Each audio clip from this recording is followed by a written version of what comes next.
I had sort of convinced myself that he probably had some girl pregnant. So when he said, "Mom, I'm gay," it was totally out of left field for me. When Susan's son John came out of the closet, she was stunned. Susan had grown up in a very religious Lutheran household and hadn't conceived that one of her own children might be gay. After my initial reaction of that he was mistaken, my second really huge fear was that he was going to spend eternity in hell. Susan and her husband Peter thought this was simply a phase or something that could be fixed through prayer or therapy. My husband and I both thought that this was a phase he was going through and he would outgrow it and, he would move on. But bottom line always was, somehow or another, we'll get him through this. We will fix him, was our kind of always there. The family went into denial, and this created a distance that had never been there before. Now, we went through about 3 years of what I like to call our family's version of don't ask, don't tell, where we told John that we wouldn't ask about his private life, his dating and so forth, and we just didn't want to know about it. It was very difficult because the distance between us was extremely uncomfortable, and I'm not talking about geographical distance, but emotional distance, and it was something that I didn't like. He was just always very calm, but very determined. Mom, this is who I am.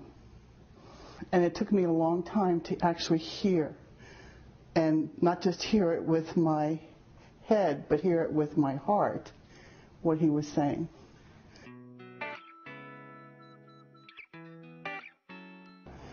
And it really isn't a choice. This was something that I really had to work to overcome, that perception that my son had a choice in his behavior. Because it doesn't matter if he ever had any kind of a sexual encounter with anyone ever in his life. He would still be a gay man. It is who he is inside. It's how God made him. And God doesn't make junk. And I know that when my children were little and I taught them, Jesus loves me, this I know, he didn't say only if you're straight. He just said he loves them. And I believe that with everything in me. I believe that. Today, Susan works to help other parents accept their children by volunteering with PFLAG, Parents, Families, and Friends of Lesbians and Gays. I've seen so many kids, so many young people, and so many agonizing parents who just can't accept their children the way they are. And it breaks my heart. From Susan's experience, the ex-gay ministries are dangerous and harm families. And I know that there are some parents who think sending their kids off to an organization that promises they can change their child's orientation is best for their children. But I have seen too many, way too many, young people who've been through those experiences and the damage that trying to be something that they cannot be, what that has done to them. I know 2 moms personally whose children committed suicide because they couldn't live up to those expectations. Now I'm telling you, would you rather have a gay child or a dead child? There's no question to me, and I think most parents, if they're honest with themselves, would feel the same way. Susan's advice to parents struggling to accept their child. To any mother who is new to the information that her child is gay or lesbian, number 1, follow your instincts. You know in your heart that you love your child.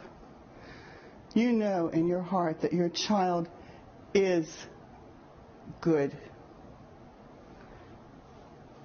Follow that. Anything that would be destructive to that is just not the way to go. Love your child unconditionally, without strings or only ifs or exceptions. I love my child if only. Why? Why? You love your child. You know you love your child. Now just support him or her.